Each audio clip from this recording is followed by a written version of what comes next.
Muito bem, estamos de volta, desta vez trazendo a semana 2 do PET 3 para alunos e alunas do 8º ano do ensino fundamental.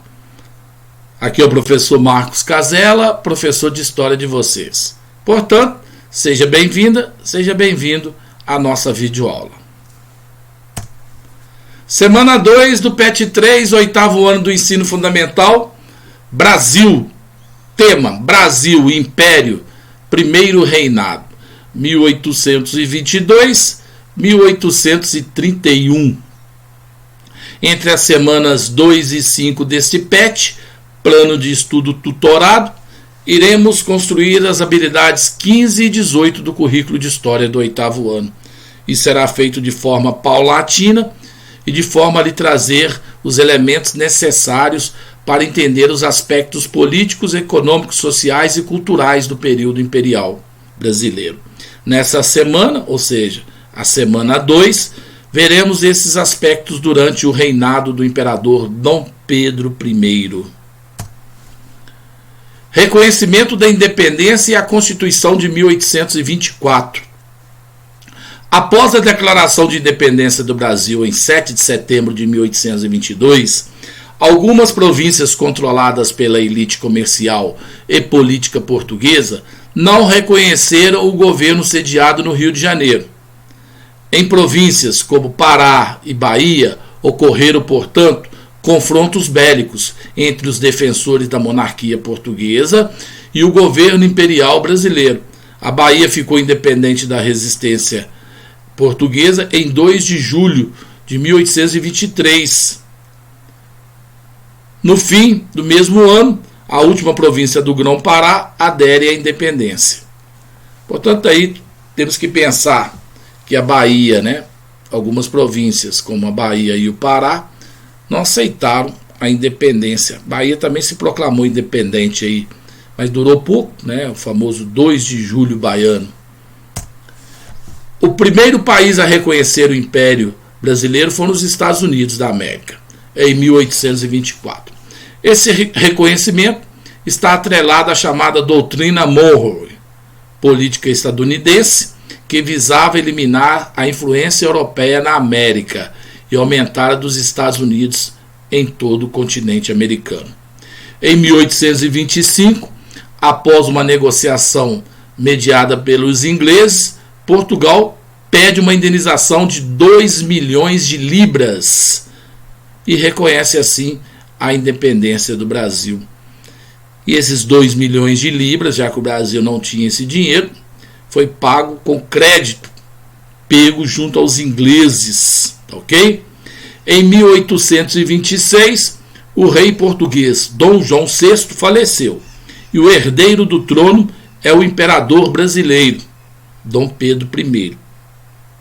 Como a elite brasileira ficou temerosa de uma reunificação entre as duas nações, Dom Pedro I foi forçado a escolher entre as duas coroas. É um momento de indecisão de Dom Pedro. Vamos pensar o seguinte: seu pai, Dom João VI, volta a Portugal, você fica aqui. Você é coroado aqui, Dom Pedro I. Dom João morre lá em Portugal. E você, Dom Pedro I, por direito, primogênito, é também herdeiro da coroa de seu pai, Dom João VI, em Portugal. Ocorre uma indefinição entre Dom Pedro. Ele vai para Portugal ou fica aqui no Brasil? Inicia uma disputa lá pelo trono de Portugal entre Dom Pedro, que a princípio requer o trono para sua filha, e Dom Miguel, que era o querido de Dona Carlota Joaquina. Dom Miguel quer o trono também. E aí Dom Pedro abdica do trono aqui no Brasil e vai para Portugal, onde ele é coroado Pedro III, Dom Pedro III, onde ele é coroado lá Dom Pedro III, e larga aqui no Brasil o seu filho. Então vamos lá, olha. Como a elite brasileira ficou temerosa de uma reunificação entre as duas nações, Dom Pedro foi forçado a escolher entre as duas coroas. E ele abdicou no ano de 1827 do trono português em favor da sua filha Maria da Glória. Ainda em 1826, a antiga colônia espanhola da Cisplatina, anexada ao Brasil em 1810, inicia sua guerra de independência do Império do Brasil. E em 1828, após a derrota do Brasil, a antiga colônia Cisplatina torna-se República Oriental do Uruguai. Então vale ressaltar que dentro desse contexto, com a vinda da corte de Dom João VI e Carlota Joaquina, Carlota pede, né, a colônia Cisplatina para ela aqui. Depois de passado muitos anos já tinha voltado, é dado ao direito ao Brasil de anexar essa colônia Cisplatina. E agora essa colônia Cisplatina, durante o reinado de Dom Pedro I, separa do Brasil. E aí nasce a República Oriental do Uruguai. Então o Uruguai pertenceu ao Brasil durante um bom tempo. É preciso ressaltar também que após a pacificação, com a derrota definitiva da resistência portuguesa, o recém-criado Estado brasileiro estava excessivamente endividado. Algumas regiões, como o Nordeste, com problemas econômicos bem anteriores a 1822, sofreram bastante com o aumento de impostos, atrelando a ruim condição econômica com os descontentamentos políticos. Em 1824, na região, eclode a chamada Confederação do Equador. A Confederação do Equador ocorreu na região nordeste do país em 1824, durante o período chamado Primeiro Reinado, quando Dom Pedro I outorgou a Carta Magna, a primeira Constituição do Brasil, que culminou aí na Constituição de 1824. Além dessa maneira arbitrária de governar, o evento despontou uma vez que a nova Constituição privilegia em grande parte os portugueses, com medidas centralizadoras, gerando assim forte insatisfação da população, principalmente da aristocracia rural, ou seja, dos produtores de algodão do norte do estado, os quais estavam imbuídos pelas ideias liberais e influenciados pela Revolução Industrial. Por outro lado, a elite brasileira e os trabalhadores dos engenhos de açúcar do sul, a atividade econômica que vinha sofrendo com a queda da exportação do açúcar, mesmo assim, lutavam pela permanência de Dom Pedro no poder. Ok? E aí vai acontecer esse embate aí. A Constituição de 1824. A Constituição de 1824 foi outorgada por Dom Pedro I.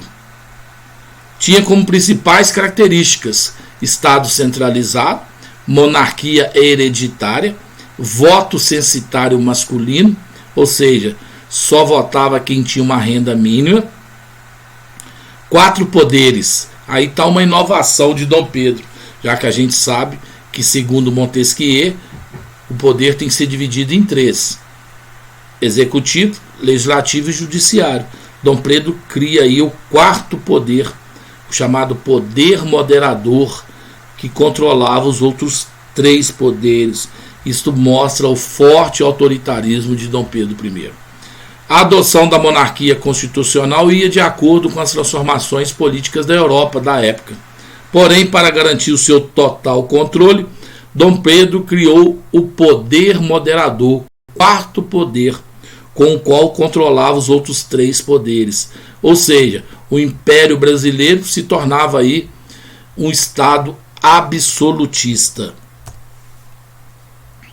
Aí está o organograma da Constituição, lembrando aqui: poder legislativo, poder executivo, poder judiciário. E o poder moderador está acima até do poder executivo, sendo que esses dois controlados pelo imperador, o que controlava os outros, legislativo e judiciário. Aqui está uma representação de Dom Pedro I em 1837. Charges, satirizando a Constituição de 1824. A Constituição é para todos, majestade, quase todos. Eu estou acima dela. Aí Dom Pedro, a outra charge. Mas eu sou cidadão brasileiro. Ninguém é cidadão ganhando só 80 mil réis. Em 1831, o descontentamento da elite brasileira com a forte presença de portugueses no governo, o autoritarismo do imperador e a grave situação econômica acabaram forçando Dom Pedro I a abdicar do trono brasileiro em favor de seu filho, Pedro de Alcântara, então com 5 anos de idade. Já que a Constituição brasileira não permitia um rei ter a idade de 5 anos como rei, nós vamos dar início então ao período chamado de período regencial. De acordo com a Constituição vigente, devido à sua menor idade, o país seria governado por regentes até a maioridade do herdeiro do trono. Dom Pedro I regressou a Portugal, onde reinou até 1834, ano de sua morte. Lá ele recebeu o título de Dom Pedro III.